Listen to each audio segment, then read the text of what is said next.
Hello, YouTube. Welcome back. Episode 33 of our Local to Global. It's going to be, it feels like every month now is a pretty big month, but this month is, of course, our first ever season finale event. We've never had one before, which is quite poor in a way because I think we're into like our fourth year, maybe the third, but just the way we've booked things and done things. It's took us this long to get to a season finale with our new schedule we made at the start of the year, of course, and it will be the climax. Um, this bad boy, as you can see, we've never had a climax show. This will essentially be our WrestleMania. Um, I don't think at the minute anyway there won't be anything too drastic of a change between this event and all the other events we do, but maybe with it being a season finale, we'll get a nice boost to maybe attendance or something. Who knows? We do have some pretty boiling over stories at the minute. Last month went really good, just like most of the months before. To be honest, we're on it since we obviously mixed up our product. We've been doing really good. We hit 74, then a 77, one of the highest ever, into a 70, and then 75 at Summer Showdown, where we saw no titles change hands. Ernest stays the world heavyweight champ. LA Stars made their first defense, and we have Tennessee Williams still. He's still on top. He beat Blue Dragon thanks to the help from Hangman. And then on top of that, we obviously have Hangman, who of course turned. He turned on Papa. Well, they'll probably settle their score at the climax, 1-on-1 against each other. And we have the sort of brewing tensions with the Blueprint kicking out the past masters from the stable. And we obviously have Sandman, Winks, and Historian. They're obviously not too happy about it. Architect essentially has used and abused him, and he kind of sees them more as a nuisance rather than a benefit. And he's been very cutthroat, as the Architect is. He's very sort of egotistical, only thinks about himself. So we'll see where that goes. There's obviously a gaping hole at the minute. Obviously, as you can see here, the stable only has 2 members. So, yeah, as much as these two are very dangerous, the Architect definitely has some recruiting to do, so we'll see how that progresses. Size-wise, we're up to 46. We do, of course, need to hit 35 in either Tri-State, Midwest, or Mid-Atlantic, but I have a little proposition we're going to try this month that we'll get to in a sec, but things are looking good. We're coming along nicely. We're still sticking to the 1-2-1-2 format, it looks like. Yeah. So we'll probably only go up 1 this month, but maybe not, and you'll see why in 1 minute. Money-wise, we did amazing. Thanks to more so our consortium, because we're definitely not at a stage yet where we would make this much money on our own. There's no way. 81,000 we took out, which is huge. We're obviously doing way better. Broadcast revenues took a nice dive from me, or a nice dive up, I should say, not down. Sponsors are slowly going up. Our merchandise is slowly going up, so this is good. I think I do want to get a broadcaster, make our own, but we'll need to wait and see. I'm happy to use the ones in the game, but it would be ideal, obviously. But we need a lot of money to do that. Merchandise isn't really changing too much. I am curious to know, as you can see here, Papa Swole's kind of the only one making money.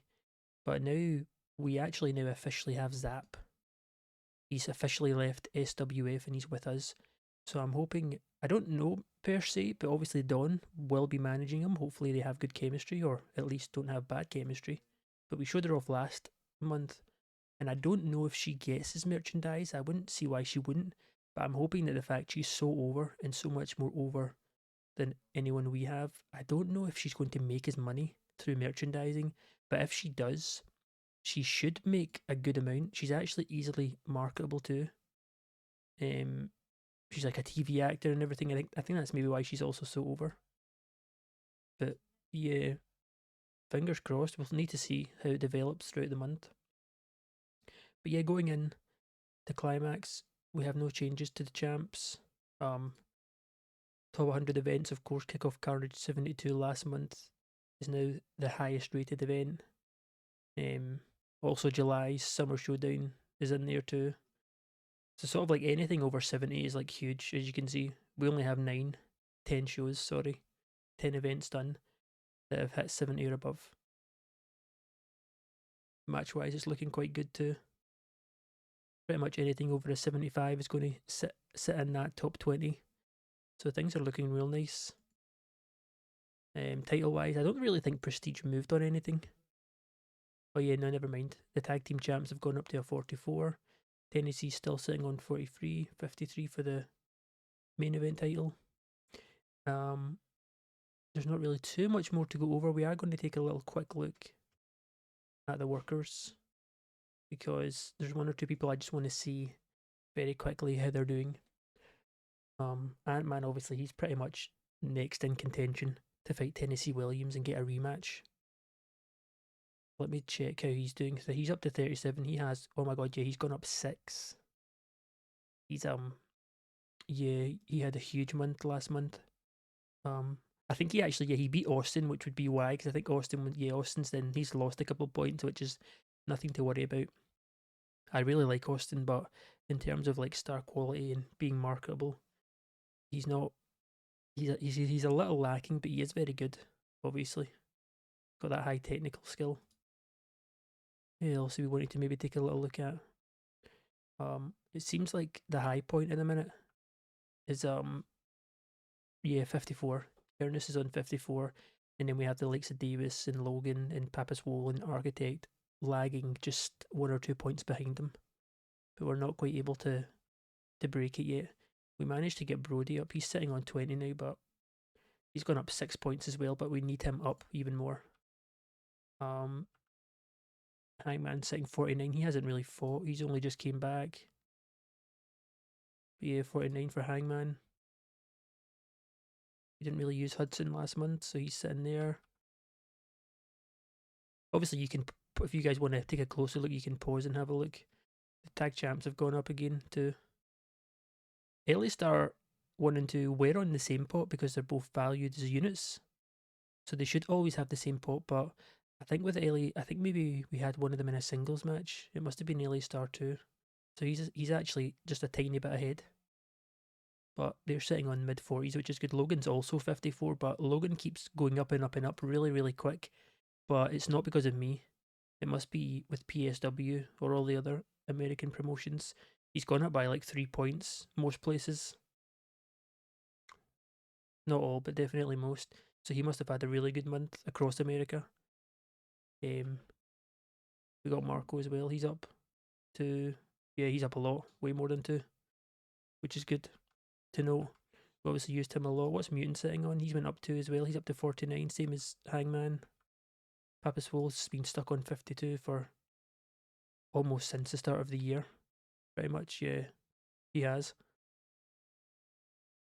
We got Sandman, he's jumped up to, he's up to 45. Like, yeah, there's a lot. The champ Tennessee, he just keeps going up. He took a nice dive too, since being the champ. Architect stuck on 53. Historians at 40. Tommy Cornell Jr., who were a bit of a slow burner, which is to be expected. We're hoping to shoot Zap up as well. To be honest, he needs to get the jump on. Fingers crossed. To be honest, we'll see how it goes. Okay, another thing I want to do is last episode after the Summer Showdown event, I was just, doing my thing, going across the game world, checking things out, and I noticed that because we upgraded more of our production and we're just rising in size, we actually have American Central and Synergy Network that we can now negotiate with. American Central's a public terrestrial channel with medium coverage in the Great Lakes, Mid-South, Midwest, but Synergy is a commercial terrestrial channel that has medium coverage in the Great Lakes, which we are based, Midwest, New England, Northwest. Now, the reason this is good is because right now on Wrestle World we have full coverage in the whole of Canada and America on very small. Medium coverage is 2 levels above. Now, as it's a commercial terrestrial channel, it means we'll make money from it. Which is pretty good. Now, I don't know pros and cons wise if this is going to be better or worse on this channel compared to Wrestle World, but I'm going to try it and experiment it this month because I feel like we might make quite a lot of money as it's medium coverage. The only downside, obviously, is we won't be gaining pop in a lot of regions, but if we can still gain in the Great Lakes and the Midwest, that's more than enough to keep the ball rolling on hitting medium size, because we need 59 on the Great Lakes and then 35 in one of the 3 spillover regions in the Midwest covers that. So we're going to try anyway. I don't actually know if it's going to work. But it's medium risk, neutral for wrestling. It's essentially made up of a bunch of smaller broadcasters from across the northern states.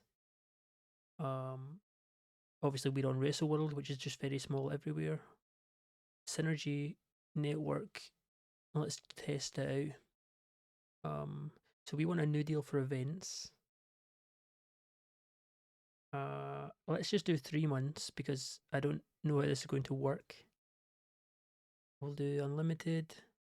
Now, they're probably only going to give us like these kind, I can imagine. So they're happy with Graveyard. Late night, no. Late evening, no. Prime time, nope. Evening, nope. Early evening, yes, but I need to give them 50,000 per show. Wow, how much money are these guys making? We could also do daytime. So it looks like based on what they're saying yes to, without us paying them an incentive, it's Graveyard or daytime. In daytime, the minimum quality is higher, which I'm assuming then more people are viewing that. And we definitely hit 48 per show. So we'll go with that. Keep that default. So 48 minimum quality. Right, let's see how much money of a revenue split we can get. Only 20%. Okay. If I go any higher, then yeah, 50,000, 100. It goes up 50k each time. I think we could try. We can still try it. 20% revenue split goes to us. Yeah, okay. Yeah, well, I think we'll propose the deal, sign it, and for this month, going forward, I think we'll go on to Synergy Network rather than WrestleWorld and see. We might even have more of an effect on pop. You know, we may go up more than 2 points. Probably not, but medium's pretty solid, I would say. It's obviously only 4 regions in America. But like I said, it's enough for what we need to go up in size, as it covers the Midwest, which is one of the 3 we need, and we only need 1. So yeah, we'll try it out, see how it goes. We'll know after the first month if it's worth it. If we make way more money on the Synergy Network compared to the broadcast one, compared to the Wrestle World, sorry, I think we'll just stick with it and take the sacrifice of gaining pop in extra regions for now. And obviously, in return, we'll make more money. Because at any time we can always come off of the consortium for the alliance, so that doesn't matter, you know.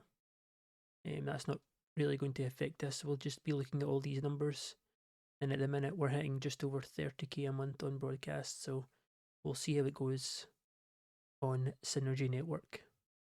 But I think pretty much run over everything. All the champions are the same. Another huge month last month. We've got our season finale this month coming up, so let's jump into it and see how the month sort of plays out. Show number 1 of the day. Let's not forget to make sure we are not on Wrestle World.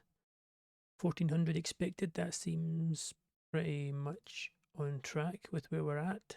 Okay, so because of Wrestle World's internet subscription, I don't think I can do them both. Right? There's no way. Yeah, they have exclusive rights in all regions that they cover, But can I do both? I don't know. I don't think I can. Let's select it. Do we try and select both and see what happens? Right, okay. I'm so glad it's telling me this and it's not letting me do it and then have it be broken. Right, so it's being shown on Synergy Network. Perfect. We get 20% of the revenue, which is not good, but I'm wondering how much they're going to generate because I don't actually know. For example, in a month we get like 30,000, but I don't even know if that's good. Like, I don't know if that's a lot or not, considering it's on very small, even though it's a lot more regions covered in Synergy World. The fact that it's 2 levels up makes me think they will get more on Synergy World or Synergy Network, sorry. But I really don't know. If I'm being honest, we're experimenting, guys. We're learning together here. See how it goes. Booking team. We did use a lot of ideas last show because it was the main character ideas. I'll definitely put them to use. We have a nice chunk of creative finishes for everyone. We gotta use these ones specific to the workers. Okay. Let's try a creative idea. Or character, sorry, no, not creative. A bit of a gamble for Perry? No. One more? Bit of a gamble? No, we're not doing that. Right, let's do some creative finishes. Big gamble. Nope. It's not a very good start to the likely to succeed. Fine, we'll use that maybe. A near certainty for architect. Okay. Alright, so not great, but okay. Hambone Freeman is requested to be allowed to hang out backstage. She is a grifter. Is that not means they're a bit like of the carnival days? Yeah. Nah, I don't trust him. No, go away. Oh, Randy's also turned up, requesting to be. He's a people person, sure. I don't get this, to be honest. Like, I guess like adding an extra layer to realism and makes the world feel alive, but is there actually like a benefit to it? Like, if I turn them away, do they start to dislike me? Like, you know what I mean? I don't really know if there's any like further development to it. You can come in, but whatever. Grim Quibble has been passing on tips on the mic to Bowden Snoop. I actually forgot he was his that was his protege. I forgot they had a link together. Ozzy came to me backstage with an angle idea. Okay, nice. A trainer putting in work for. Oh, it's not 9 students anymore. It's only 8. I wonder who he's not training. There's no way I'll be able to. There's no way I don't remember who was who. Oh well. The backstage gossip is that Hudson Drake and Giant Brody had to be separated after a heated argument. Well, I mean, luckily for Hudson, I guess, because Giant Brody is much bigger than you, buddy. It's probably a good thing. I think he's known to be like a motor mouth and stuff, and I think he heavily uses social media. So I would imagine, based on the fact Giant Brody's very quiet, it's probably Hudson that's initiated. If we have to take a guess, but okay, it's not great, but it's not horrible. We're going to avoid team bonding because Logan's morale is still slightly irritated, which is it's starting to irritate me. If I'm being honest, it seems like it's been ongoing forever. Alright, nice. Okay, good. So we should have the debut of Zap. We'll see how that goes, how that advances with Dawn as manager, and see if she actually makes us any money on merchandise. And obviously we have our new network, Synergy Network. We'll test it out against WrestleWorld and see if it's actually worthwhile or not. Starting off strong here. In front of 1,400 people, Papa Swole opens him up. 80 rated segment, hot catchphrase, of course, helping him here. It does everything it's supposed to do, and it's actually a huge start to the show because he comes out and he's essentially, as he's been doing for weeks now, he's addressing Hangman, who, in Papa Swole's words, seems to be too much of a chicken to come out and just admit, he's obviously stabbed Papa in the back, whatever the reason might be. But he says it's too far now, it's becoming too far, because last week, of course, Hangman came out of nowhere and interfered in Blue Dragon's title fight. and essentially costed him the match. So Papa Swole, he's pissed now because you know Papa, he's big on his friendships and helping other people when he can, and he's not happy now that Hangman's turned to Blue Dragon, who Hangman's done way more than enough damage to. So Papa Swole says to him essentially, I'm done calling you out, and I'm done waiting for you to reply, and if or when or maybe if you'll show up, I don't care anymore because I've done one better. I've been speaking to the GM, and he loves the idea at our first ever season finale at the end of the month. It's going to be me and you, Hangman, 1-on-1 in a last man standing match.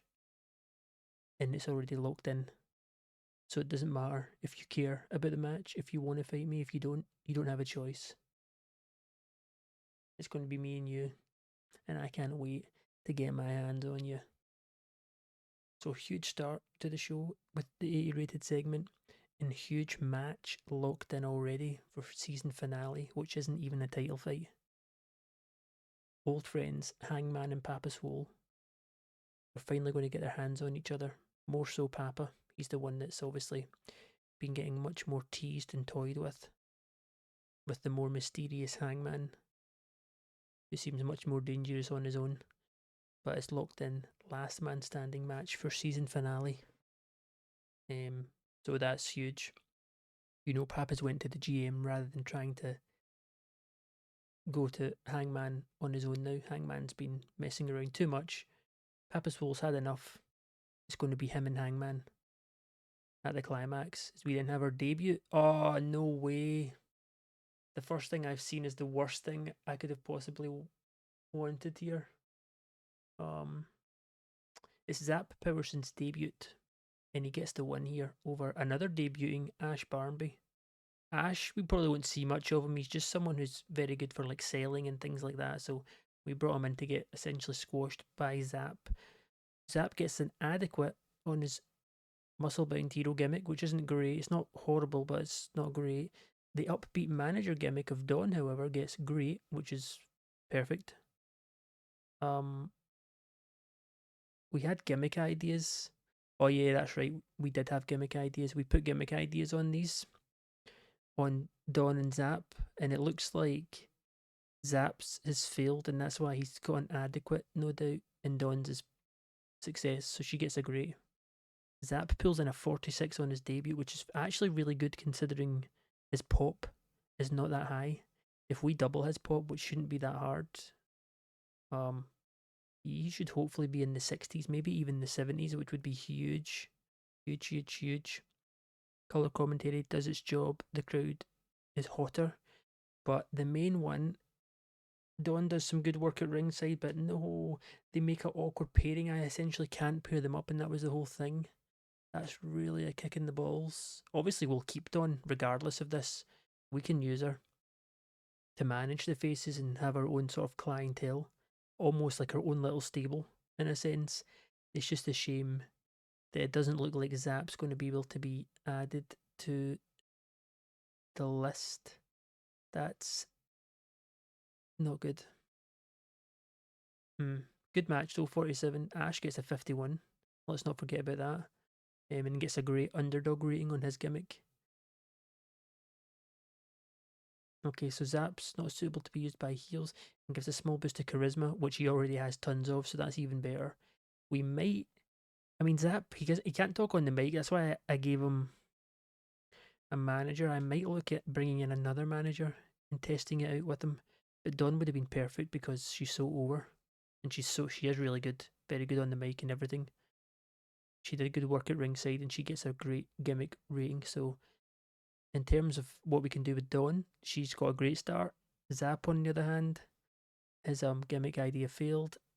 He doesn't do too bad though. A press power slam, dominant opening debut for him. So there's a lot of good and bad to take away from this, to be honest. But we'll move on for now. Good debut though. Our sort of a weekly 3 vs 3. Decent wrestling, little heat. It's Stevie Stanley and Grim and Graham, the faces, who get the win over hot tags in Bowden when Stevie Stanley pins Bowden with a swan dive sent on bomb. I might redo Stevie so he doesn't. He's sort of like known as like the party animal type guy, but that's more for with his gimmick with Marty Simmons, who's his tag team partner. But we obviously aren't using his tag team, and he is actually really good, Stevie, and he's still quite young. So I may actually re-render him and give him a new gimmick and like a new style, and he would be a quite a strong mid card singles competitor. It's something I'm thinking of doing. Especially with the season finale coming up, it'd be the perfect time afterwards to change some guys, which I have in mind, changing a little some of the gimmicks. Not so much heel turns though, and I might try and get new looks for one or two guys, but we'll see. For this instance, it goes quite well. Graham with a 47, 49 for one of the one half of the tag teams. Stevie with a 46. Bowden Snoop seemed off his game, which is to be expected, but everyone gets pretty much over 40 apart from Grim, but this is good. The sort of lower end of the card, 52 rated. Good stuff. Then we got Architect. This is essentially just Architect and Giant Brody saying some words as they enter the arena, as the camera's on them, because tonight we have Architect main eventing against Logan Wolfsbane, and the winner will go on to headline main event the first ever season finale against Ernest Youngman for the World Heavyweight Championship. So huge opportunity for Architect tonight to get back into that title. He's not really had a sort of encounter yet with Ernest Youngman, apart from when they fought in the chamber to crown the first ever champ. But apart from that, Architect's been too involved with other things. He's not really been fully focused on getting that World Heavyweight Championship title. But we'll see how it goes tonight with Giant Brody, of course, by his side. We did get Giant Brody rated on this just so he gets the extra little bit of pop, but this took a massive dive to the segment, unfortunately, but needs must sometimes. Then we get a very good wrestling match here. Decent reaction. Marco Gonzalez beats Miller Ford by pinfall illegally using the ropes to his leverage, you know. The Hispanic Heat himself, Marco, doing anything to get the win. Dirty player. He gets a 61 in-ring performance. Giving Marco a push lately has actually really helped. We're seeing a real difference, which is always nice. It's always makes me feel much better about it. He's gone up by at least around 10 consistency on his in-ring performances, so this is good. One of the regular viewers of the series as well had mentioned it would be a really good idea to essentially strap a rocket on Marco. And you know, they can see the vision, much like I can. Marco's very good, a lot of potential, and he shows why here. Good match, 63 rating, good win for Marco, good rating as well. And we get another bit of a domination squash match, similar to Zap. This time it's Giant Brody overcoming against Kamikaze. You could say it's a bit of a quote-unquote upset win in terms of the popularity bracket, but, you know, Giant Brody's a monster. And he just swipes Kamikaze aside, the sort of high flyer Kamikaze, with a single-handed chokeslam finish, 46 rating for Brody, 48 Kamikaze. Bit of a low end on the match wise, but good win for Giant Brody, which will help us push him up the card, get him more over. Into a huge, very good rating here. This is actually a really good rating considering we did this improvised, and it's a very long segment. It's the We Want the Funk segment. It's back with the host, Dr. Funk. He brings out to the ring the very, very hot in form Ant-Man, as well as the Great Lakes champ, Tennessee Williams, to announce, you know, an exclusive announcement right here on the We Want the Funk show. He's been heard by the GM. We're going to see a rematch. It's locked in. It's the crowning Rumble champion, Ant-Man, gets another crack at Tennessee Williams' Great Lakes title at Kickoff Carnage. And it's also been agreed by both men, which is quite bold from Tennessee, that it's going to be another tables match, which of course, Ant-Man, quite known for being very dominant, very strong. He can pick anyone up, no matter how big they are. and he got bested in the tables match against Tennessee Williams, which just shows how good Tennessee is. And Tennessee being cocky, confident, he doesn't care. He basically says during their interview, Dog's interviewing them both, and it's very tense. Tensions are rising. And he basically says to Ant-Man, I don't care. We can go again if that's what it takes for you to get it through your little tiny head that you cannot beat me. I'll happily go in another tables match and smash you through another table. And what's a way better way to do it than at the season finale with all the eyes watching? Because Tennessee Williams determined to become the first ever Great Lakes holder to have the most defenses. And of course, Ant-Man, after his stipulation, he handpicked the tables match himself and ended up losing. He very boldly as well wants to do it again. He believes that he can beat Tennessee, and then the segment ends with them both essentially ripping up the whole studio. But it ends with a huge win for Ant-Man, because as they're fighting and going back and forth, it essentially ends as Ant-Man picks up Tennessee and he smashes him through a table that they have on the little set in the ring, which is maybe even foreshadowing what's to come. This gets a really good rating though. The first part with the segment host Dr. Funk coming out gets 81, then the interview itself gets a 71. And then part 3 where they're fighting, essentially the brawl, gets a 60. Ant-Man performed poorly, but overall we saw some good stuff. He performed poorly in this segment, but enjoyed the freedom of going off script. Tennessee did a masterful job. Dr. Funk improvised well. Important to note, we already know Tennessee's really good on the mic, but Tennessee and Ant-Man are also pretty good on the mic. They've got a lot of creative freedom. So even with the performing poorly there, this does really good. And obviously, again, another match is locked in. Tables match, Great Lakes Championship, Ant-Man and Tennessee Williams. Then we move into the main men themselves, Minnesota Awesome, picking up another win. One of the best tag teams in PWW. A very straightforward one for them too. But, oh yeah, really good ratings, almost hitting the 70s. But the real kicker comes after, where they do a very rare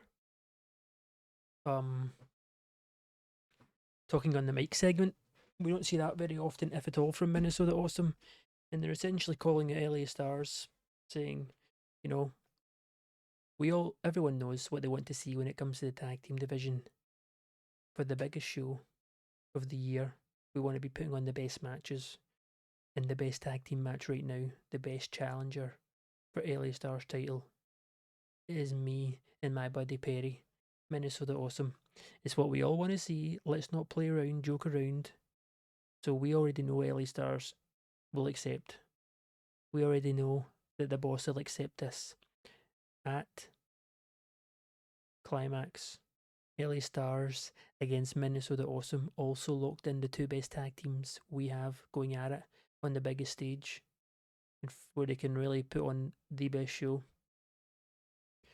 So LA Stars, it was always going to happen sooner rather than later that they would be defending their belts against Minnesota Awesome. So another match, the tag team titles match, also is locked in, which will be the speciality of a ladder match too, which both of these guys have had a lot of experience, even just in PWW, fighting in the ladder match. We'll probably see a lot of high flying spots, crazy stunt bumps. It's going to be wild. Then we actually have Dawn being interviewed backstage aside Zap. And as she's getting interviewed, doing her thing, saying she's so happy to be here with Zap. She can't wait to see how things go. As all of that's going on, Architect comes out of nowhere and he essentially starts trying to lure Zap, to the blueprint. He says he likes what he saw from you today, kid. And when the time comes, if you want to come over and join Blueprint, we would accept you with open arms. You want to go straight to the top in PWW, there's only one place to be, and that's with us. And as he's kind of saying his whole thing, Don basically interrupts him and says, he doesn't need any help. He's got all the help he can get. And Architect sort of just laughs. He chuckles to himself and he's like, okay, all right. And then he walks on with Giant Brody. Good rating though. I'm so pissed about Dawn and Zap's chemistry. That's such a bummer. I'm going to need to. Oh, I don't know what. I'm going to need to look for maybe another manager for him. He doesn't really need a manager per se, but I do want to start involving managers, and Zap was the perfect candidate to get one. And Dawn's like the best on the market right now. We're definitely keeping her. Um, but yeah, Dawn Gamble essentially protecting her client from Architect, who is trying to plant some ideas in Zap's head on his first ever night in the company. 78 rating, really, really good. Into the Passmasters. They're back in action. Haven't seen them in a little bit after, of course, they got kicked out of Blueprint. More sort of still sticking together though, but they're sort of in limbo land right now. Not sure what's going on with them, but a 70 rated tag match, really good. They get the win over DeMarcus and Gray when Sandman pins Nate, submits him, sorry, with a deep sleep. Pretty solid ratings as well. Historian 67, 64 for Sandman. Tyrone and DeMarcus do pretty well as here as well. Then we have our co-main event. I was trying to pull in a really solid rating, but the tag match before actually did better than this. California Love Machine takes the loss to Davis Wayne Newton with a fisherman suplex. We're basically just showing off the talent we have against outside talent, who's also really good in California. Davis picks up the win with a 67. Segment rating gets a 67, so pretty decent. As we then move into our main event, the big one, and we start off with the Architect. We've seen a lot of him already tonight. And he's just hyping himself up, getting himself over, saying it's about time. And what a more fitting way. He gets past Logan tonight, and then he main events the first ever season finale, which rightfully so he should be. He's the 2-time Wrestler of the Year of this company. You know, I won the Great Lakes Championship as well. I've won that twice. The only person still to this day to hold the belt twice, hold that belt twice. It's only fitting I get to fight for the heavyweight championship. And then, of course, the match with Logan. We hit a 74. Still pretty good considering a creative finish didn't go great. The Architect and Logan, as we already know, have pretty good chemistry, hence why things aligned for them to fight each other. But superb wrestling and in great heat, Logan Willspain beats the Architect by pinfall, belly to belly suplex following interference from Sandman Winks. So it's coming to really bite him in the ass as they've been slowly going back and forth. The Blueprint and Past Master since they got kicked out, and Sandman's pulled a bit of a stinker on Architect here, blowing his chance, interfering in the match, swaying it in favour of Logan, who's going to be going on to fight his great rival Ernest Youngman at the season finale. But as this match is over, we essentially just have Architect. He's fuming, staring out Sandman, who's not really even laughing. He doesn't even seem happy about what he's done. He also looks pissed, and he's staring down Architect as he's walking back up the ramp. Architect's chance at the World Heavyweight Championship titles blown. And Sandman is obviously, he's not happy about the whole instance of getting kicked off Blueprint, essentially being used and abused by Architect. And obviously we had Architect cheat to win last month against the Historian, essentially just teasing with them. But there's no more Historian, it's Sandman who wants a piece of Architect now. 74 rating to end the show. 72 overall. So our show obviously increased only in 4 regions because we are, of course, on the Synergy Network now. I'm assuming they'll only just go up 1, even on medium. This should be the month we only go up once in the Great Lakes, but hopefully we can maybe go up twice in the Midwest, since we need that to hit 35 ASAP. Good show though. This actually took me a long time to book because I'm trying to set matches up for the season finale, but it's definitely turned out to be worth it. Very good segments as well. It's essentially locked in at this point. It's Architect and Sandman will also be fighting. So we've actually got all our matches locked in already, like the big ones, the big headliners. LA Stars defending against Minnesota Awesome. We have Tennessee and Ant-Man in a tables match. Ernest against Logan, also locked in. We have Hangman and Papa in a last man standing match. And we have Architect and Sandman. Also looks pretty destined to be locked in. But yeah, good stuff here. So we'll address the locker room. We'll give this to, you know what, let's go Marco. He did really good 60 odds. Give it to, you know who I'm going to give it to? Sandman Winks and Historian, who pulled that match to a 70. It ended up being higher than Davis's match. Tell them all they're awesome. Historian's actually getting, recently he's been getting higher ratings than Sandman Winks too, which is obviously good stuff. No bonus on morale, but that's good. Money wise, so broadcast revenue is looking really stinky.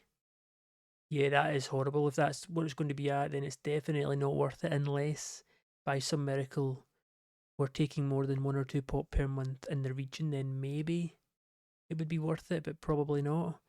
But this is not 1,700 broadcast revenue is not something to be excited about, let's put it that way. So the pop in these regions go up 1. I think, do we keep this for the whole month? I think we maybe do, just to see. But it's not looking great. Just to see maybe if we do go up more pop, or maybe even if our workers go up more pop. It's the best way to test it. I know it looks bad, so ideally we should come off at ASAP. But the best way to test it is to do the whole month, so we can compare it month by month. But yeah, all the shows, all the main matches booked in for the season finale, which is real nice. And we now just got to progress through the next 2 shows before we can get into the climax. Hopefully, fingers crossed. The main goal for the month is to try and get the climax to be the best show we've ever done up until this point. That's the goal. So it needs a 75 or over. Okay, time for show number 2 on Synergy Network.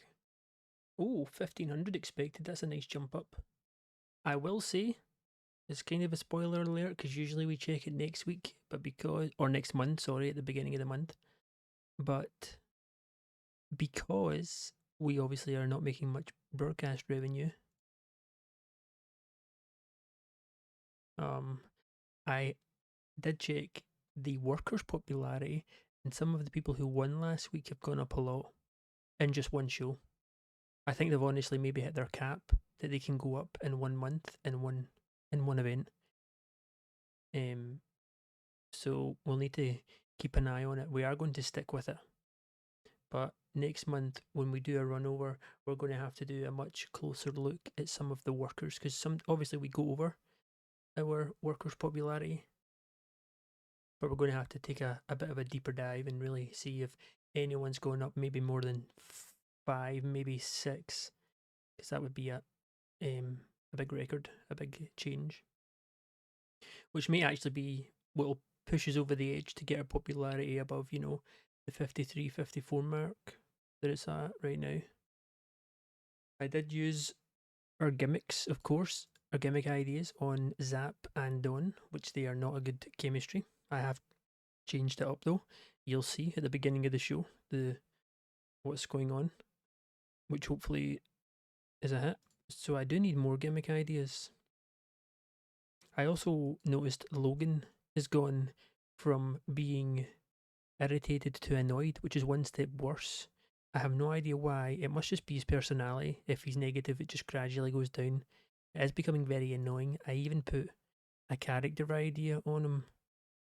I used the only one we had pretty much, along with Stevie. Both were a success, by the way, but still, Logan is just not playing ball. So I need more character ideas and I need more gimmick. So we're probably going to do all on them. Even just one gimmick, 2 would be perfect. Don't worry, that's beautiful. Let's go for one more. Come on, just one more. A bit of a gamble. I don't really want to. I want to try and do it a safe bet or a near certainty. Come on, one more.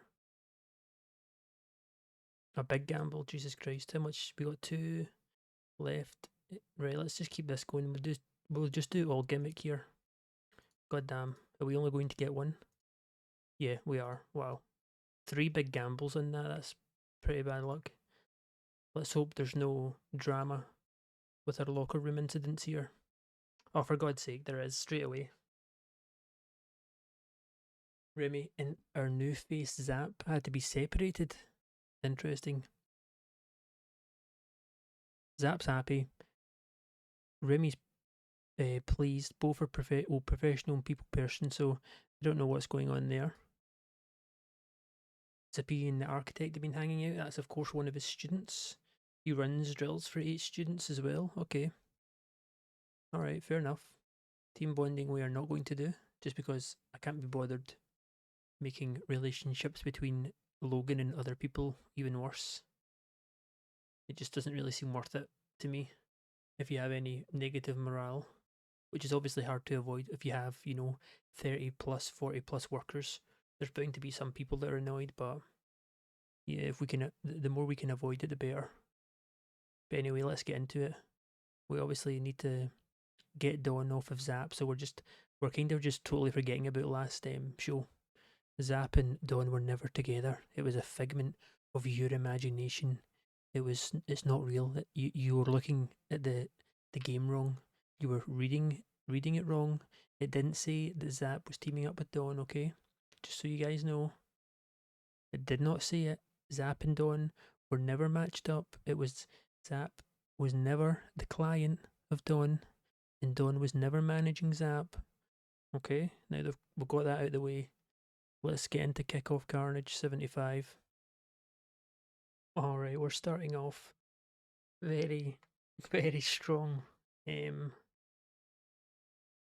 Gamo comes out and makes her quote unquote debut, and she basically announces exciting times ahead for PWW as she is announced as the first ever general manager or commissioner, however you wanna see it.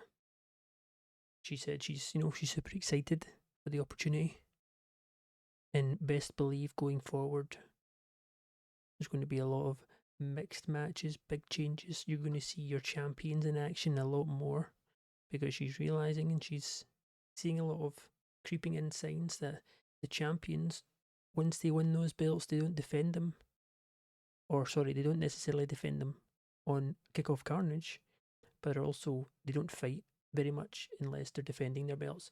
She said, oh, that's going to get changed. Lots of exciting changes coming.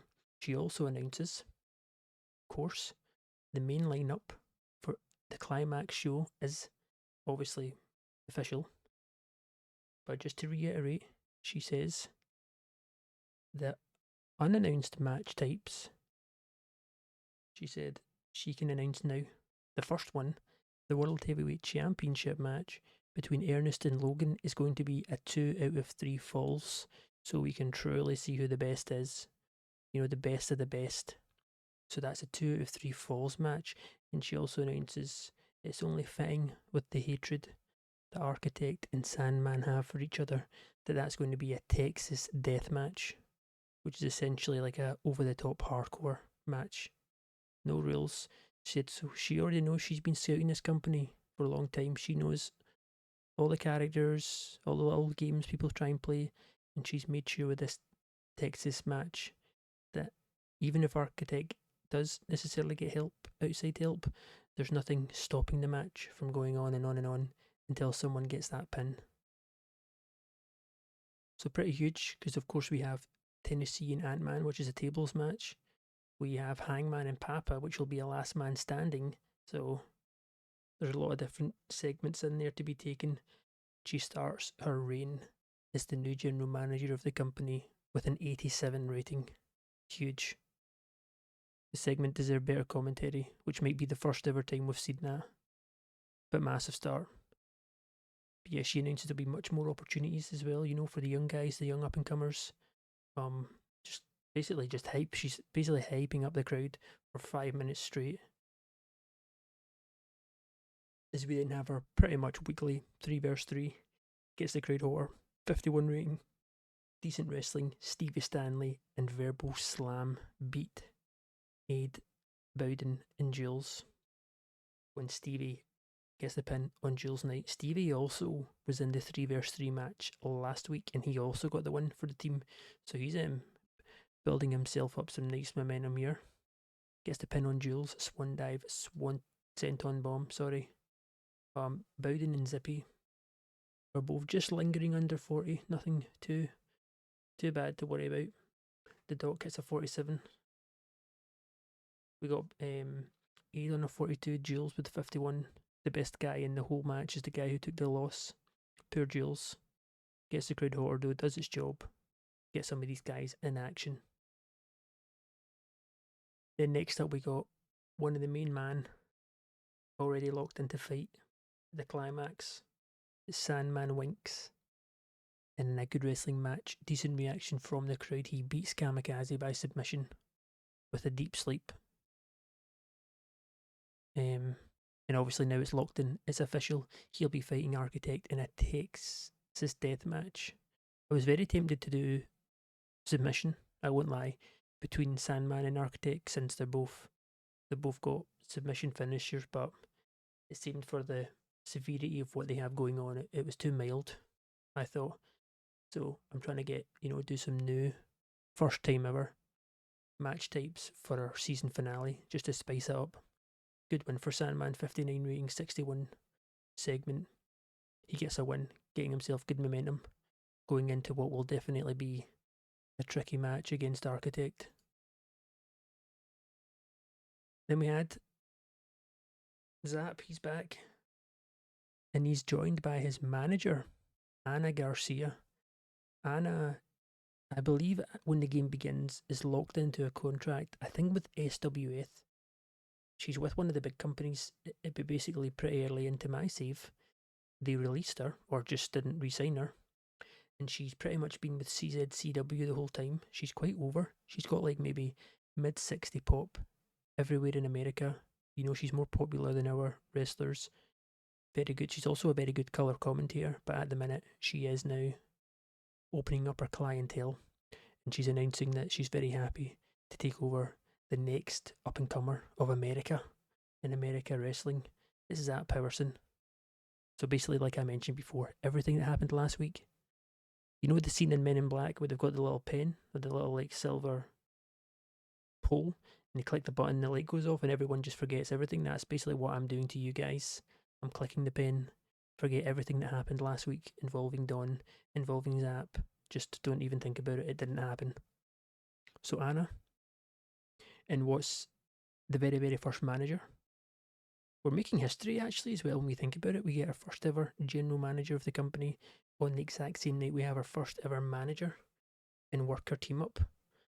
Anna was a real star. Zap looked lost even though he had a non-speaking appearance. Poor Zap, poor guy. But yeah, Anna's pulled it to a 52.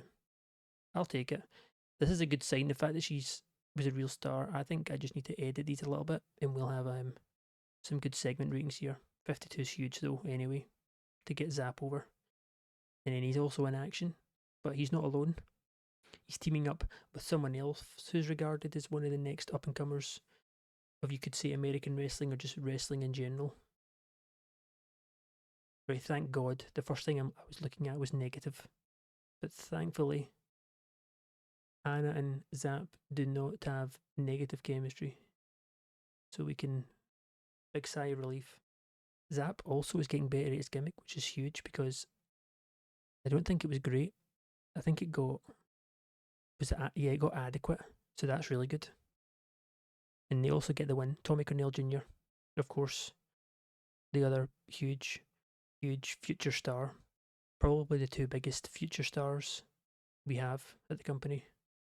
I almost would have creamed my pants if they had good chemistry together, I'm not going to lie. I know that's a bit graphic, but yeah, I would have honestly blown the house down if they had good chemistry. They do get the win though. Zap pulls in a 49, matching Byron. Tommy Cornell Jr., the MVP here with a 58, and it's Zap who gets the pin on Byron with a press power slam with obviously the help of Anna out there. They both get the win. Good match, 58 tag match here. And obviously Zap getting better at his gimmick is huge. Couldn't ask for more. With them, no negative chemistry with the manager, thank God. Then we move into a bit of a filler match, but Hudson gets the win here over Remy. It's a 60 in-ring performance, which is really good. Hudson Hawk by pinfall on Remy. 62 rated segment. Not too much more to mention here. I do like Hudson too. He's another guy similar to the likes of Ant-Man, where they're good on the mic and good in the ring. We also brought him over from ACPW in Canada, just like we did with Ant-Man. He's just not quite got the push that Ant-Man has. To be fair, none of the guys have. Kamikaze's another one who looks really good and also can talk on the mic. Yeah, there's quite a lot of good guys over there. Then next up, the Great Lakes champ, Tennessee Williams, 77 rated segment, which he's making his elaborate entrance to the ring, because much like Dawn said at the start of the show, we'll be seeing our champions in action a lot more, and it starts tonight. Tennessee Williams, he's fighting, so he's making his long, elaborate, almost like a concert entrance as he's got his guitar out, singing his songs, kind of like a Joe Hendry or Elias style, where he's kind of just ripping the piss out of his opponent, but it's quite funny. So even though he should be getting booed, he's not really getting booed, you know? It's one of those situations. He's a heel and like a bit of a prick, but he's funny. So he gets the pass. And he's essentially, the reason we're advancing this segment is because he's singing about Ant-Man, obviously. How he's going to smash him through the table, fold him up like a chair. The match itself actually does amazing too. 72 segment rating. Tennessee William. He's turning into the dark horse, I'm not going to lie, because we did Summer Showdown where he defended his belt against Blue Dragon, and it was the best match of the whole night. And he's just pulled in a 71, and of course he gets the win over Aussie with a Devil's Crossroad. Good performance from Aussie too though, 53. 72 segment rating, keeping the ball rolling on the champ in the lead up to the climax. Then we have a little interview backstage with Tommy Cornell Jr. Basically pretty generic, but he's really good on the mic, so I want to make sure we keep upping those skills. He's basically just being asked about what he thinks about Zap, you know, what he thinks about the promotion so far, his time as a professional wrestler, his very young career, what he thinks about Dawn, you know, the new general manager, and he says he's excited for the future. He's got, it's maybe a bit cliche or whatever, but he knows he's got a lot to live up for if he wants to be even just half as good as what his dad was. And that's of course what inspires him, what he looks up to. He just wants to make his dad proud. All of that generic humfo mumfo jumbo shit. But he is good on the mic though. 59 segment rating, good stuff. Keep the ball rolling on him. Then we have another good, very good filler match. This was more to use Mutant's creative finish, which was a success. And he pulls off the win here against Austin Smooth with the Tina Turner 73 rating. Benefits from a hot new move, which is that's just locked in. I think we say it every time it pops up, but my God, he's had it for so long compared to the Architect who got the hot catchphrase, and it lasted, I think, a month, maybe two, and then it disappeared. Whereas Mutant has had this for so long. I think the longest it can last is like 2 years, so you can have things like this for a really long time, but it feels like it's been way longer. Really good match though. 64 for Mutant, 61 for Austin. Good win for Mutant too. Then we got Papa Swole, 68 rated. Quite low actually for Papa, when you think about it. And he's basically, once again, he's calling out Hangman.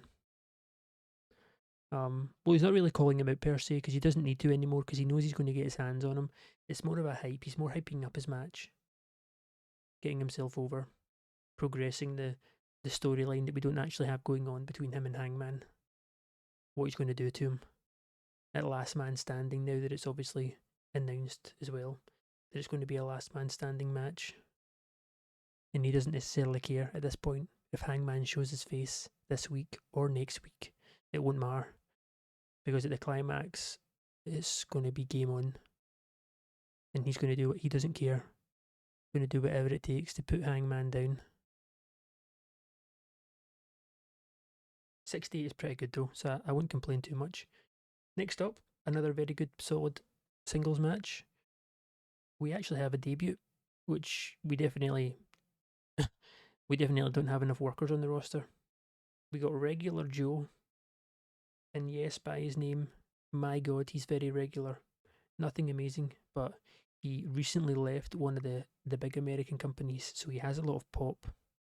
And he's not horrible, let's not get it twisted. But I thought I'd bring him in, use him a little bit, see where he's at, maybe use him as a hoover. I'm not going to lie, I might do it. But we start him off against one of our strongest. But surprise, surprise, superb wrestling and good heat. Regular Joe beats the Architect by disqualification because during the match, we essentially had Sandman Winks run in, and he not only did he attack Aldred, but he essentially tricked the ref into making it look like Aldred was cheating. So he essentially takes the loss, which of course Architect is not going to be happy about. Sandman's messing with him even more, making it very, very, very clear that he's not going to sit back and essentially bend the knee anymore to Architect. And with Giant Brody not here tonight because he's touring in Japan, Architect gets a very, very, very what's the word I'm looking for? Overdue. We could say a very overdue taste of his own medicine as the Historian and Sandman start beating the shit out of him in the ring. But with him being so sleazy and so tactical, so good at thinking ahead, he manages to get out just right before they start introducing the weapons, you know.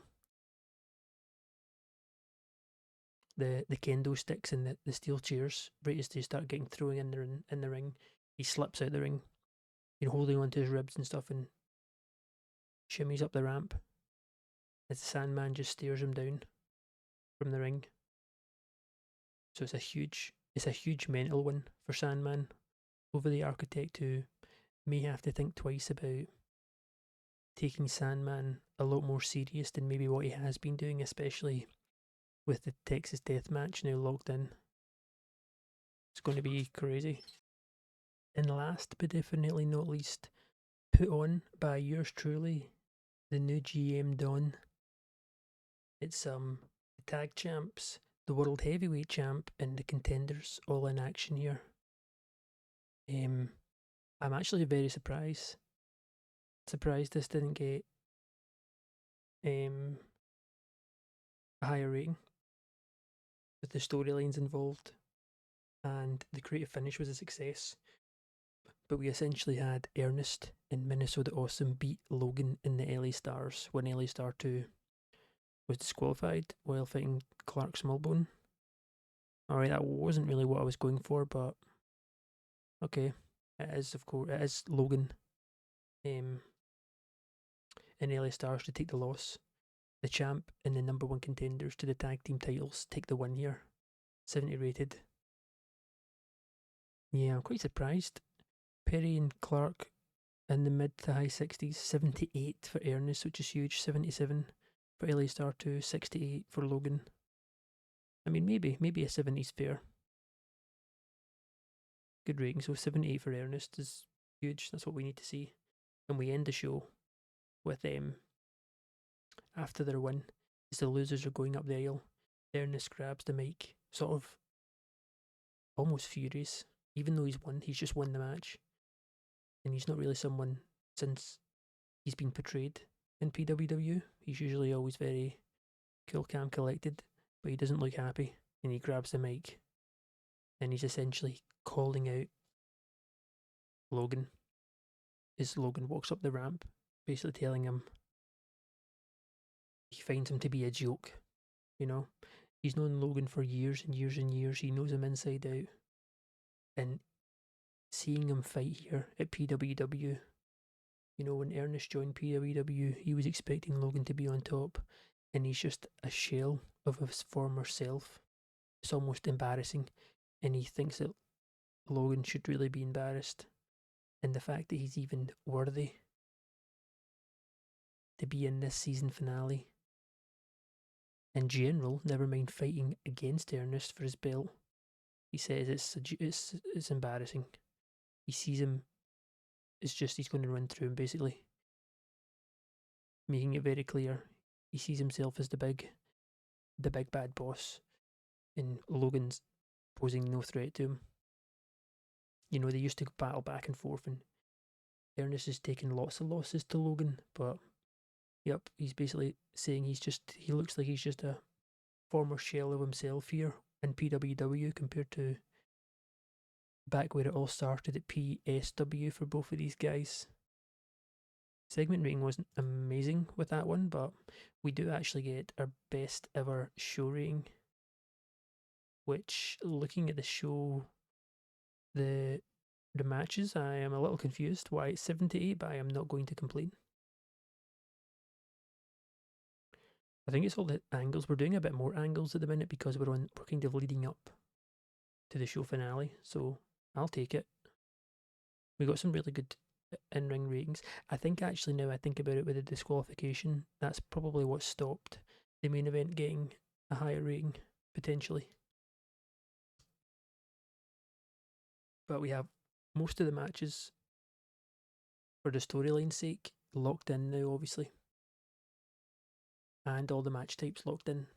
There's a lot of variety coming on the season finale, but we do, of course, have one more show to go through. So let's jump into Kickoff Carnage 76, and then it'll be time for the season finale show. Go home show time. We're not wasting any time doing this, to be honest. We're just jumping straight into 1,600 fans expected. Hopefully we can hit that. That would be nice. Another 100 to the ticket sales. Synergy again. I've also messed up a little bit behind the scenes. Anna Garcia, who I brought in for Zap as the replacement to Dawn, I accidentally didn't give her a gimmick, and I also didn't assign her to be Zap's manager. So that was annoying. So I fixed it, but on top of that, even though I didn't give her a gimmick, I somehow made her heel instead of face. So she's still going to be Zap's manager, but she's a heel, and Zap's a face. But I'm refusing to take 2 L's in 2 weeks regarding the same person. It's not happening. My fragile motivation that's left in me right now can't take it. So we're just going to pretend, guys. This is the episode of pretending. There's a lot of pretending and a lot of lying going on, so we're just sticking with that, okay? We actually don't need these. What I do need is another gimmick. Oh my god, really? Game, please. Okay, that's good. Likely, fine, I'll take it. Let's try one more. Okay, that's good. 50 points. We don't really need creative finishes because we have a lot stored up, but let's just put Ellie Star 2. Okay. Sure. Alright, fine. So yeah, a bit of a turbulent back and forth. More so revolving Zap. But we'll see. Hopefully. So we actually don't know if Anna and Zap have positive chemistry together, but I'm hoping they do, because if they don't, I can't take it. I won't be able to handle it. Talk about unlucky. Grim. Passing on tips, okay. Okay, my road agent and me are now travel buddies, that's good. I'm hoping I can inspire. Wait, hold on. I swear at Summer Showdown it said I could inspire, but it doesn't say here. Why not? I remember it saying, do you want to inspire? And I specifically remember saying to you guys, we'll save the inspire and we'll use it. Yeah, we'll use it for the season finale, and it's grayed out. I wonder why. There will be a reason, no doubt. interesting though. Hopefully it's not greyed out next week when it's the climax show, because hopefully I get to use that. Anyway, let's book this and keep our fingers crossed that no other little road bumps hit me before we get into the season finale show. Alright, showtime. We're starting off kind of strong. Um, okay. We basically have a backstage segment in the GM's office. Anna, the manager of Zap, she comes in with Zap and Tommy Cornell Jr. Or she comes in, sorry, to Tommy Cornell Jr. and the GM already talking, and she's basically trying to haggle for opportunities for Zap. And Don comes up with the brilliant plan that tonight, since they impressed so much together earlier in the month, Tommy Cornell Jr. and Zap will be teaming up again tonight to go up against the #1 contenders, Minnesota Awesome, to show off their skills, essentially. Shows how much of a threat they are. You know, they want competition, they want a real threat. Then we're giving them one of the best tag teams in the whole promotion. And both seem pretty up for it. You know, they're obviously happy. They're going to take any opportunity with both hands. Now we finally debut a gimmick. The manager gimmick, very creative, I know. Now, the gimmick idea was a success, and it still only gets adequate, which is wild. Anna Garcia was good at performing. Zap still looks lost. This is because it's not scripted, and it's not scripted because Dawn basically doesn't work with a script. And Anna can obviously work without a script too. Tommy Cornell didn't do great here though. It does the job. Just a bit of a shame. Anna's gimmick is only adequate, and if we get to the tag match later tonight and Anna and Zap have bad chemistry, I'm going to crash out. But a 69 to start the show. Dawn's segment gets a 76, and then when Anna comes through with Zap, 53. This is obviously the whole reason we have Zap with a manager, because he's not good like on the mic. He's only really got charisma and that's it. But I need to try. The thing is, you can give them a non-speaking appearance and they're still rated, which technically that means they can gain momentum and popularity from the segment. But I think if you make them a background player, they don't actually, I don't think they don't contribute to the rating, essentially. But I don't know if they also get the benefits of like the pros and cons of it, if that makes sense. I might need to mess around with it or look into the handbook to see. Because if we can have Zap in the segments but not be rated on them, but still get the bonuses of good segment ratings, then obviously that's ideal. But Anna finally has a gimmick, even though she's a heel, but we're pretending she's a face because she's managing Zap. We are also in front of 1,600 people, by the way, our highest ever Kickoff Carnage attendance. But 69 is still really good. I'm not going to complain, that's huge. Carried heavily by Dawn.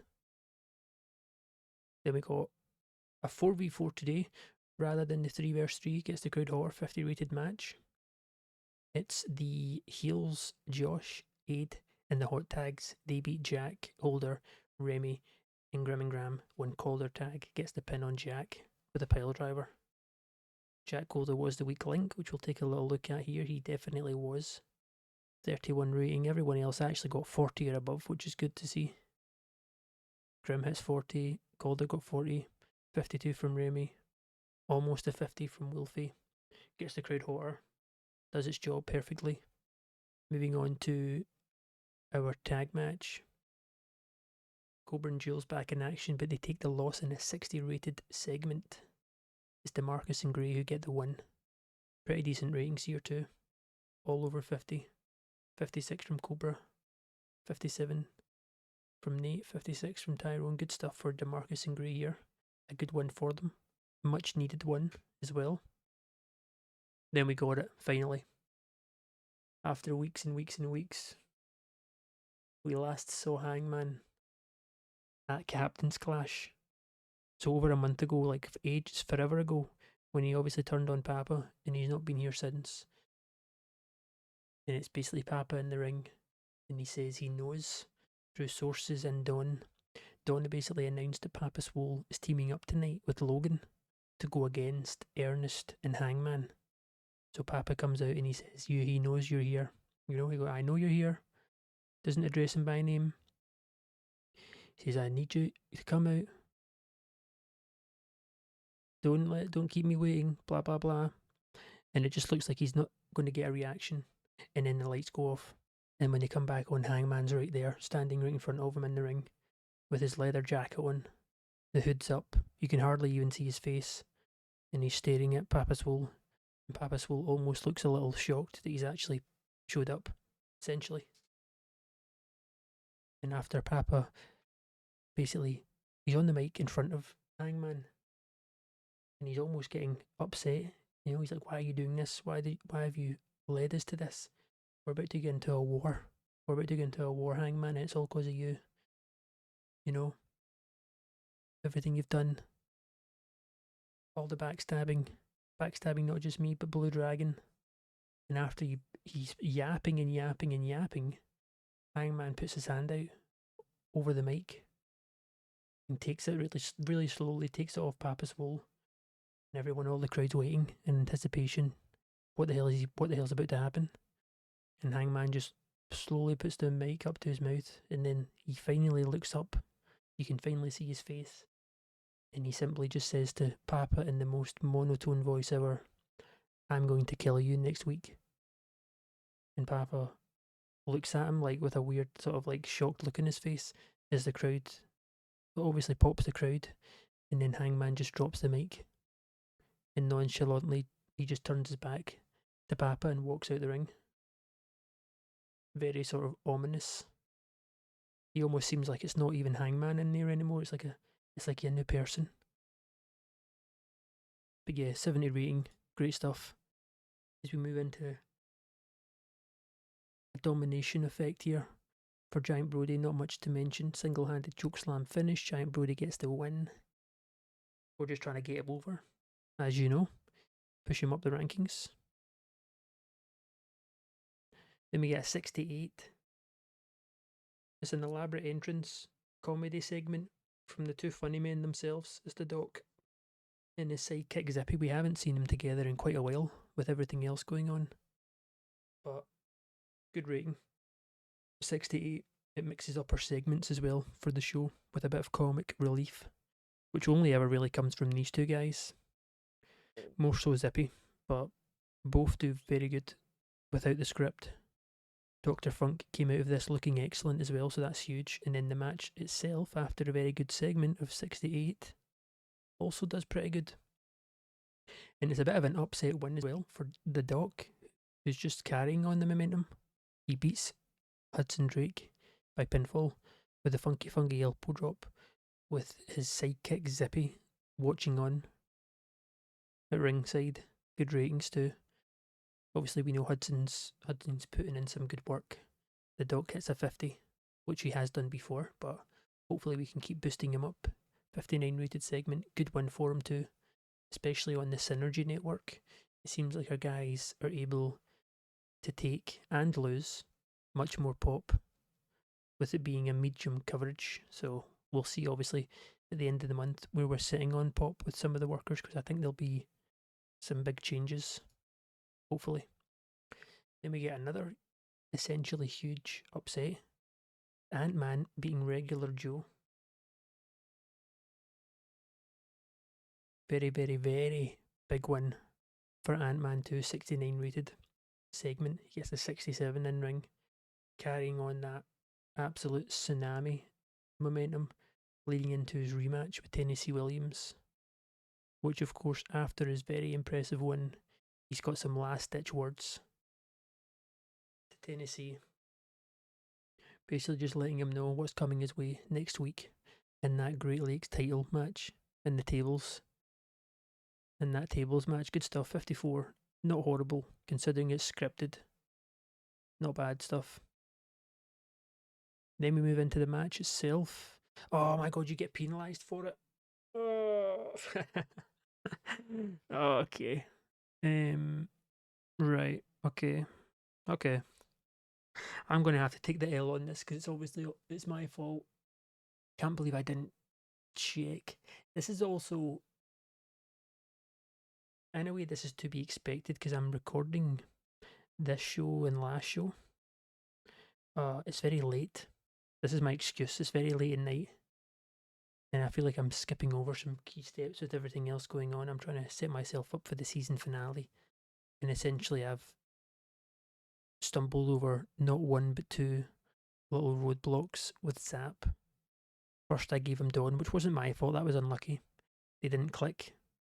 So then I gave him Anna, but I forgot to give Anna a gimmick and I made her a heal. And then when I fixed it, I've now worked out the divide affects it, which makes sense. It should, but I obviously didn't know. So that's really annoying. My god. Anyway, the match actually does really good. Anna Garcia does some good work at ringside. I don't know what we're going to do with her. The good thing was we could make Dawn the GM, which actually made a lot of sense. I should have done that from the start. So it was a blessing in disguise that she had no chemistry with Zap, that we could then make her the GM, which I think will be great going forward, especially for storylines and linking together stuff that maybe wouldn't otherwise make much sense if I was just telling you, you know, I can do it through the storylines, through the matches. Tommy Cornell Jr., though, getting better at his gimmick. But yeah, Dawn actually being GM is huge. But this, with Anna, not huge. I'll need to figure something out, which I will do. But anyway, moving on with the show. Decent reaction from the crowd. Minnesota Awesome beat Zap and Tommy when Tommy Cornell Jr. was counted out while fighting Perry Longstaff. Essentially, this is a cheap one. It's a cheap one for Minnesota Awesome in a match that was very, very, very close. It was almost looking like at some points Minnesota Awesome were about to lose to Zap and Tommy. The young bucks, you could say, even though Zap's technically not, he's got a lot of experience, he's not a young buck, but that's how we're essentially portraying them both being here at PWW, and they really take Minnesota Awesome and push them to their full limits. And they almost, even though they won, they almost look a little surprised. They're like, you know, oh my god, how hard was that? They pull in great ratings leading up to their title fight too, which is very positive to see. Tommy was also off his game, but still gets a 56, 48 for Zap.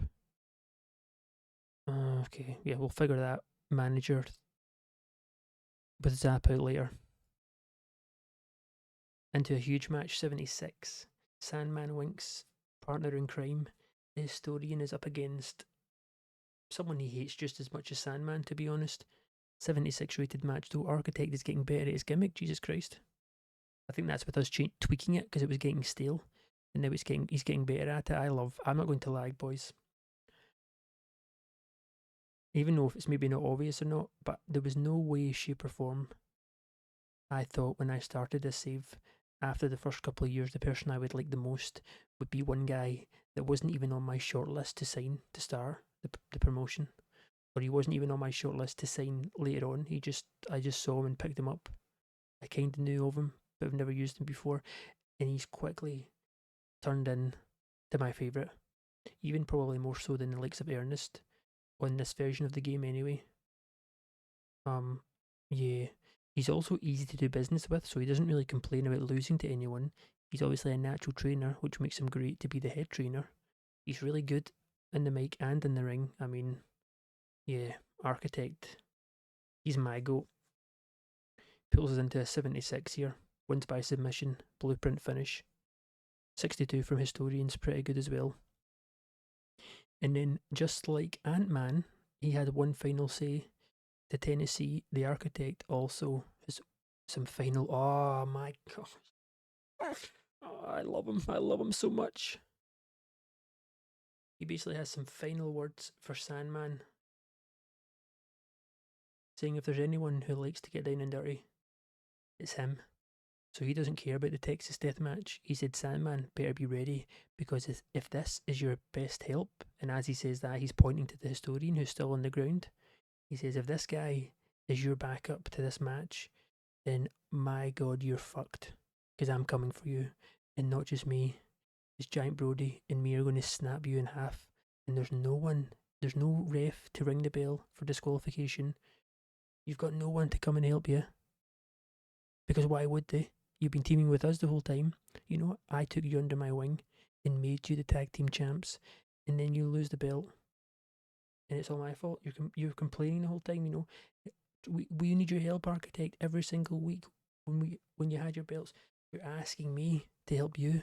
You know, help us get Giant Brody out, get you out. Like, what the hell? No, that's not how it works. You might think I manipulated you and used you like a pawn, which in face and in theory I maybe did, but you were reaping all the rewards from it too. So the fact you've just threw it all away when you should have just been cordial, you should have just left the promotion. No, sorry, left the faction and just took it on the chin and moved on and done your own thing. But you had to get all in my business, and now you're going to pay. You're going to pay for it big time. 88 rated segment, one of the highest we've ever had. Masterful job. And this is huge leading into our main event. Massive Architect, just like I said. My goat. Okay, good. Great finish was a success in a superb wrestling and great heat tag match. Papa Swole and Logan Wolfsbane beat the Hangman in earnest when Logan Wolfsbane pinned Ernest Youngman with the belly to belly suplex. The first time since joining PWW that Ernest has been beaten. Or let me rephrase it just in case I'm wrong. It's definitely the first time he's been beaten clean. 1,000,000%. And it comes a week before he defends against a man who he's just been pinned by, and it comes a week after he just badmouthed Logan and was basically saying he was a former shell of himself and he should be embarrassed, which has obviously spurred something inside of him to come out tonight and get the win. And we also had the first glimpse of Papa Swole and Hangman getting their hands on each other. Ratings here were looking real good.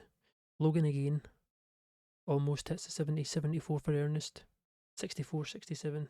This is all good. 76 rated match too. I can't really complain with this at all. The whole lead up to this has been really good considering I've been kind of doing two extra little storylines that haven't really been storylines, with like Hangman and Papa and then Architect and Sandman. We won't be doing that a lot going forward. I'm only doing it because it's the lead up to the season finale, so there's more meaning behind some of the matches for you guys to watch and obviously for me to book. But very good go home show. We hit a 78 again. That's the second 78 in a row. Hopefully that's foreshadowing. That's foreshadowing the fact that maybe our season finale will be even better. The show didn't result in any popularity changes because they're probably maxed out with only gaining in 4 regions. Let me check real quick. Segment wise, we're going to give this to people that maybe haven't got it in a while that deserve it. I think straight off the bat, I want to just give it to Architect. He actually hasn't been given it in a while. Yeah, 100% then. Architect. I'm going to... do we go Junior? Yeah, let's go Tommy Cornell Jr. And we'll also go... I feel like there was one or two that stood out. Ant-Man, actually, he did pretty solid as well. So did the Doc and his like promo and stuff with Zippy. Let's go Ant-Man. Tell them they're awesome. See if we get any boosts. Architect was pleased. Seemed pleased, so nothing there. Overall profit 7k.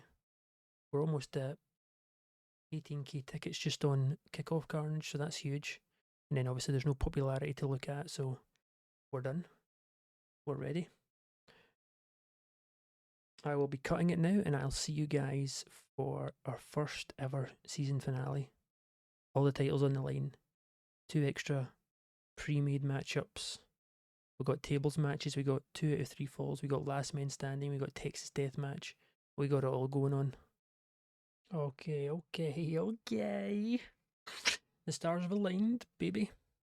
TEW climax. It also comes with very good news to start out.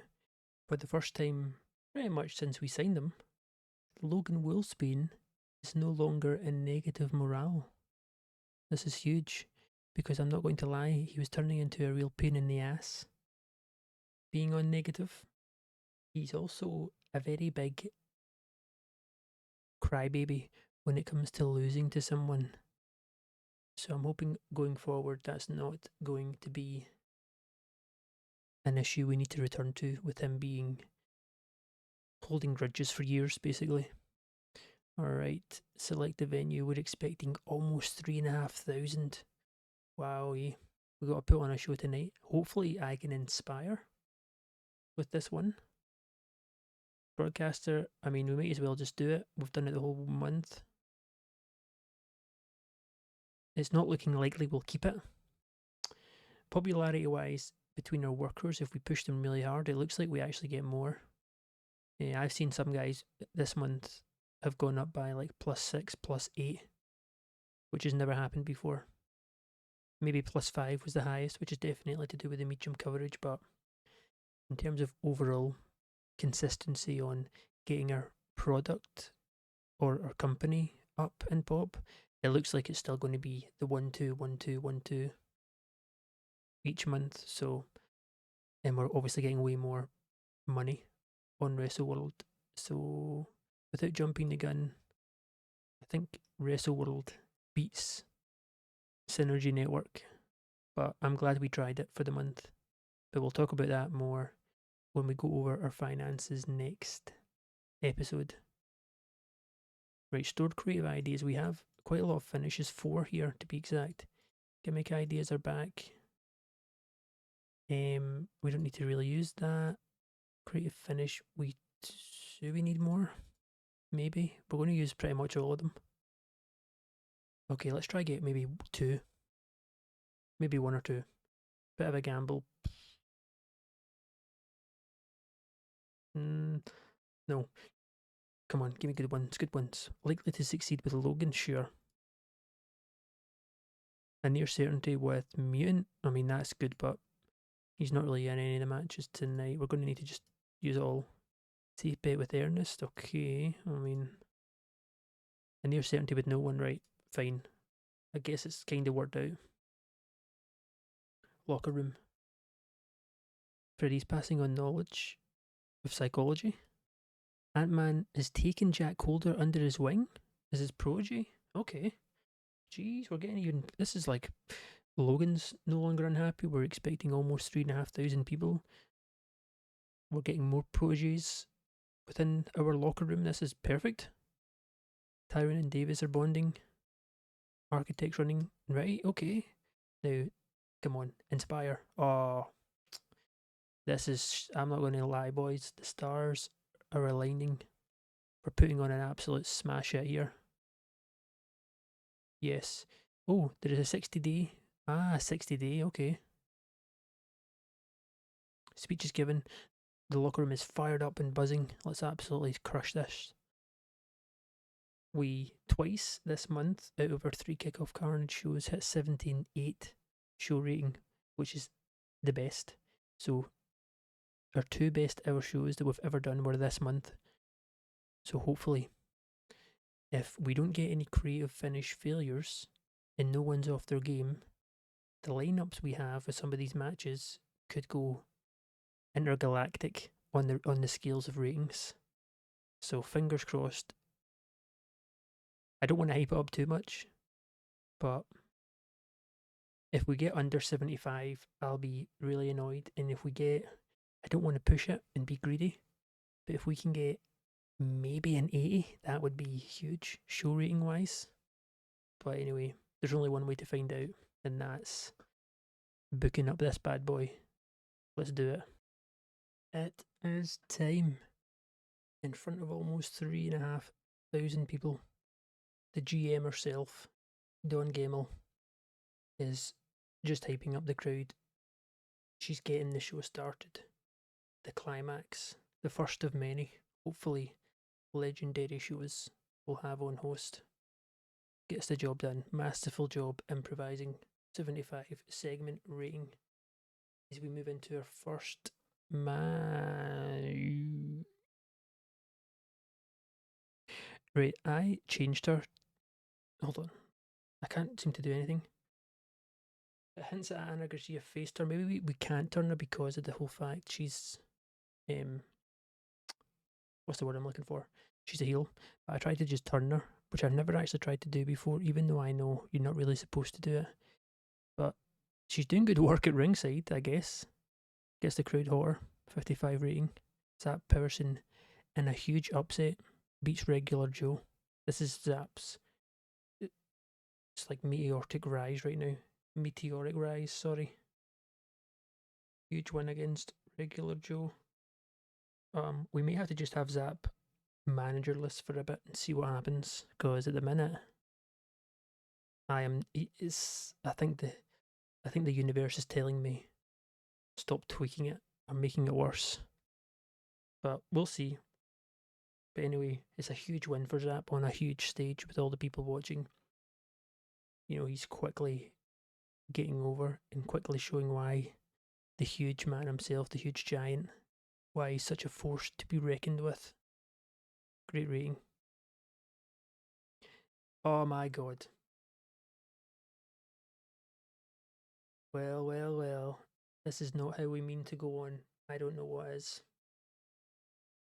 In a bout that had superb wrestling in great heat, Mutant in a triple threat match defeats California Love Machine, Davis Wayne Newton, when he pins California Love Machine with a Tina Turner. We pull in an 82, which is tied with our best ever match, which I believe was Ernest Youngman and Austin Smooth of all people. They got an 82 on like a kickoff show. But this does the job. The Mutant creative finish was a success, which is why he ended up winning. Also really like Mutant. He pulls in a 70, a 76 from Davis, the GOAT, 64 from California, gets the crowd hotter. Wow, what a way to start. Now, the next 5 matches is the main 5, so the fact this was just a filler match and we pulled in an 82 is massive. Let's see. Going forward now, what's in store? Our main events are 5 main events essentially. Let's see. Let's get this party started. We got Papa Swole up first.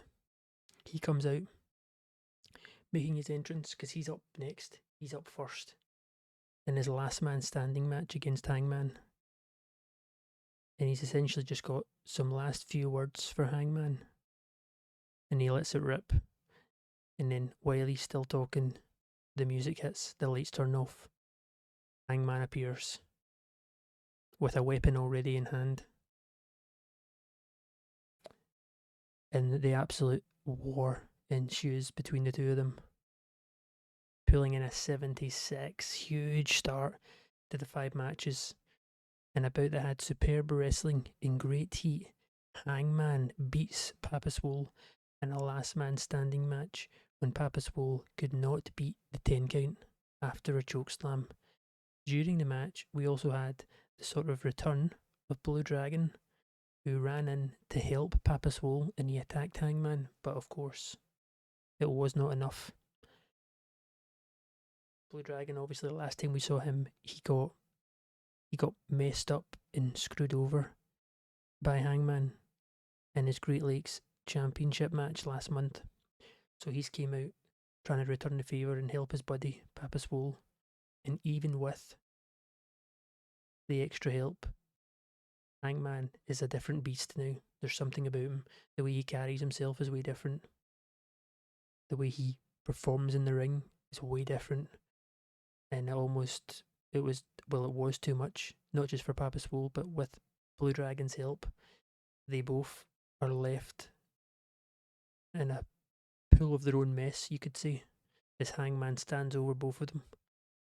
He takes the win, the biggest win he's ever took against his old buddies. They're both just laying there. Hangman essentially gets the last say in what is probably a shock if you had to essentially put bets on all these matches, I think most people had Papaswol to beat Hangman. Just on this aura he carries, he's the main guy in the whole promotion, you could say. Creative, meeting stinks so anyway, but 76 rating's huge. Hangman gets the win. So not even the help of Blue Dragon could get the job done. Creative finish was a success, of course. Papa pulls in 73, 65 for Hangman. Good start, this is huge. Our show so far, beautiful. No complaints. Maybe about the Zap thing, but that's my fault. But after that, it's been hit after hit. Oh my god, I'm about to lose it. I'm about to finish myself off right here. And the bout that had superb wrestling and good heat, Ant-Man, second shock of the night, beats Tennessee William in a tables match. The crowning glory Rumble winner. He picked the stipulation for tables match against Tennessee, and he was shocked to lose it. And he's finally worked his way up to get his rematch, and he had the balls to essentially ask for another tables match to prove to Tennessee it was just a fluke and that he could beat him. And he's a man of his word. He gets the job done. He slams Tennessee Williams through the table in just under 16 minutes, winning. The oldest belt in the promotion has had some great holders before them. The Great Lakes Champion title is a new holder, and Ant-Man. Storyline, Where Is My Guitar? Of course finishes, as we have a new champ. Creative finish was a success. We had huge in-ring performances, considering this is our mid-carders. Ant-Man with a 75, Tennessee Williams 72, 83, the best ever match we've done, and it's between two guys who aren't even in the main event scene. So this puts a lot of pressure on, especially the main event, which, as you guys all know, we've already had Logan and Ernest fight each other once before, and it got a 69 rating. It absolutely crashed. It was not good. So tonight the matches so far have been amazing. 83, we had an 82 triple threat. Hangman with a shock win against Papaswol. I got a 76, huge again. The segments have been great. Ant-Man new champ, 83 rated. Then we move straight in. Oh my god, another 83 between Blueprint members, old and new, or old and current, sorry. Superb wrestling, good heat. It's the Architect who defeats Sandman Winks in a Texas death match. When Sandman Winks was pinned and he could not beat a 10 count, which is essentially how the Texas match works. During the match though, we also had Historian run in and attack Aldred, and Giant Brody attack Sandman. Essentially, this match was basically a 2v2. Historian and Giant Brody essentially stuck around the whole match, as you can imagine, and with no rules. As the match progressed, they got more involved and more involved and more involved to the point where it was just a 2v2 and they were just all going crazy on each other. We also pulled in, which I believe, I know I say this a lot and I end up being wrong, but I'm pretty sure that is our first ever in-ring performance of an 80 plus rating, and it's Architect. 81, Sandman Winks. He gets a 61, which is a bit lower than what he can do at the minute. But it's the Architect who gets the final say, as himself and Giant Brody stand victorious over their old members, the Past Masters. Oh my god. This is so huge. We're setting ourselves up for hopefully something great here at the main event, because these ratings have been amazing. Every single creative finish has been a success. Everything is working perfect.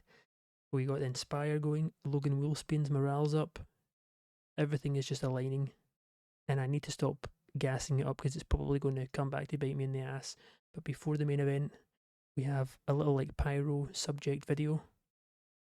Or before that, sorry, we have essentially Architect and Giant Brody standing over the Past Masters, like I just said. You know, standing over them, asserting dominance. Gets a 75. Huge. Then we have the subject, the hype. Essentially the hype promo video package. No, we don't. I'm lying. We still have the fucking. Oh my god, I forgot. I was so in the zone. I totally forgot we still have the tag match. Which actually, I feel bad now because I just violated the tag team and it's arguably, on paper, the best match of the night. And it almost lived up to it. Also got an 82 rating. The same as Tennessee and Ant-Man. And then obviously Architect got an 83. Superb wrestling, good heat.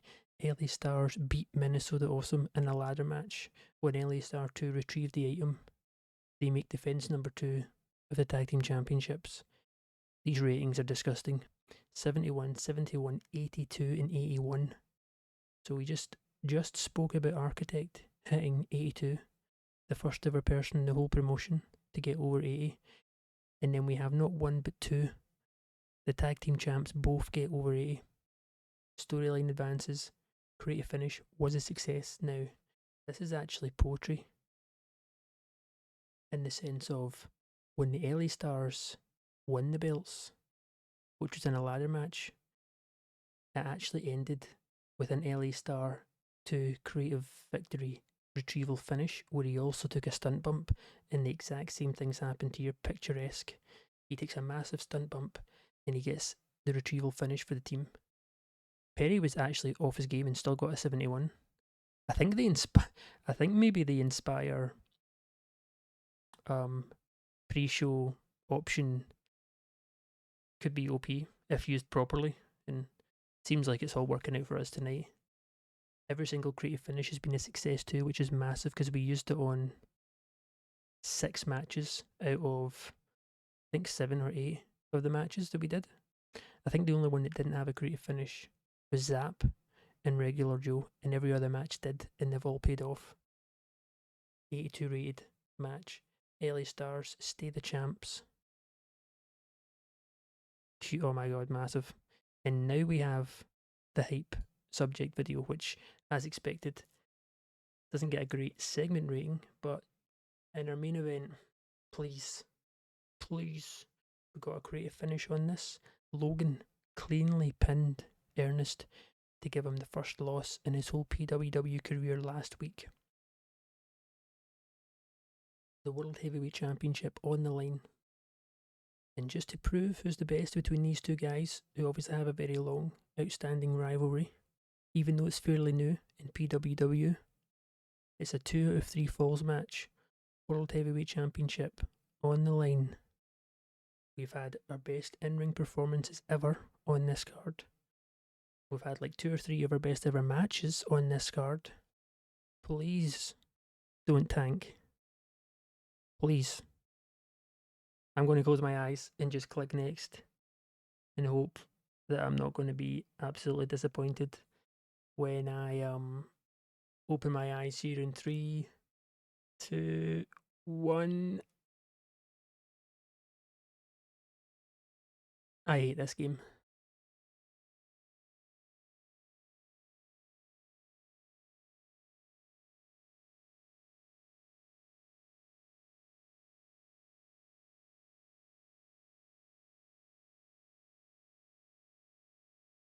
I'm an idiot.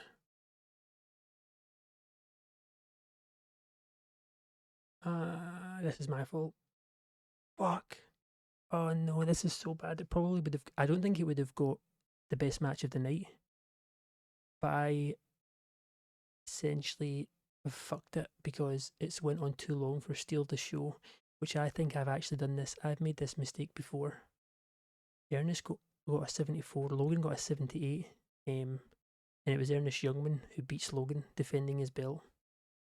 It says here he gets 2 straight falls, but in the segment where you pick, your winner and stuff, in the pre-booking, it doesn't let you pick the option, because I was going to make it 2-1 that he would win, but the option wasn't there, so it says here 2 straight falls, but it's 2-1. He beats him 2-1. The match was designed so they can go out and steal the show. It gets a 65, which is disgustingly low compared to what it would have got. It probably would have gotten, with the crowd buzzing and the creative finish working, I reckon it probably would have got like an 82, 81 as well. So this is actually my bad. The guys haven't essentially pied it and done really bad. It's my fault. It's got this low.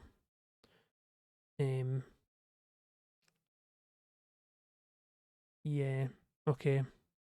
It does make sense because Steal the Show, they're like, it does say it can have more of an effect on stamina, but I thought it was more they just needed to have a lot of stamina, which these two guys do have. But obviously, 26 minutes. Yeah, it was too long.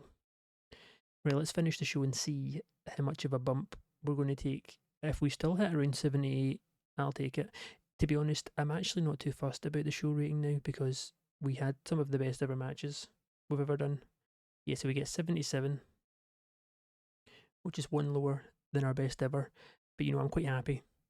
We're going to learn. I'm actually going to make a note of this right now about all out shows on my notepad here. All out shows and go super long. Right, okay. We need to start using those notes more rather than just on the main events too, like the main end of month cards is what I mean. But I'm not going to complain. This is huge. We got an 82 rated match, two 83s, another 82, two 82s and two 83s. The main event was my fault, so I wouldn't complain because it would have got a really good rating otherwise. But Ernest retains. He beats Logan in the end, gets the job done. LA Stars retain. Ant-Man is the new Great Lakes champ.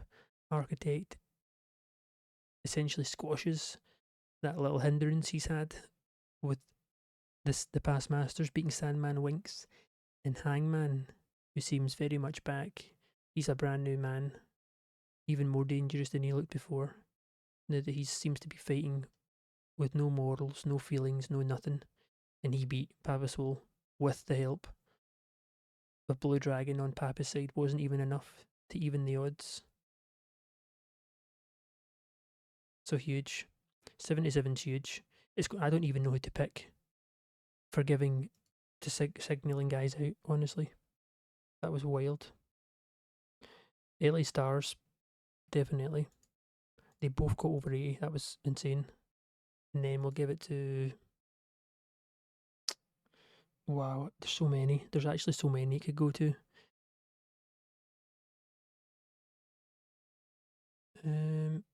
I just gave it to Ant-Man, so we won't give it to him.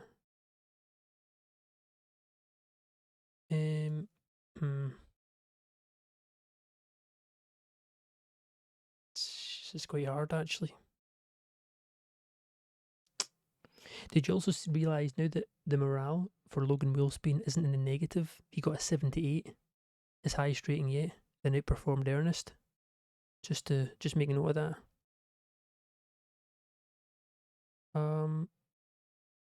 You know what? Yeah, let's just give it to Zap. No, we're not. We can't waste it on him after that show. Come on, Sam, get it together. You know what? Give it to Mutant.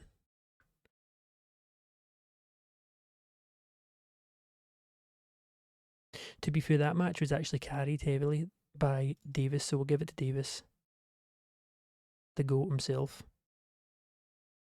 We probably don't see enough of Davis because he's not been in the storyline scene, but he's so good. Was pleased, seemed pleased. Financially, we make 37,000 in ticket sales, which is wow, insane. Huge bump. Then obviously there's no popularity, so there we have it. We had a few little niggling issues throughout the month, more so with the whole manager situation with Zap, which I need to just cut the cord on it for now in terms of him having a manager. We had our best ever show ratings, some of the best matches, probably like 3 or 4 of the top 5, probably actually our top 5 best ever matches was on the card. 3 or probably 4 of them anyway, 4 definitely. The season finale was a success overall, even though I kind of fumbled to the main event. It's fine. We can look past it. We got Ant-Man as the new champ. Things are progressing well. We got our first ever GM in Dawn. It's looking good, guys. I must say, I'm excited to keep the long journey, you could say, towards Medium going.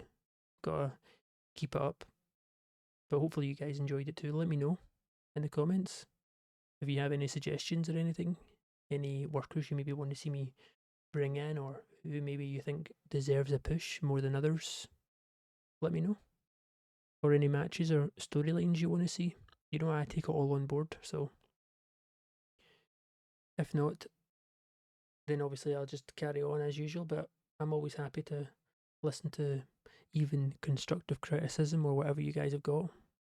But until next time, I hope you guys enjoyed, and I'll see you hopefully very soon.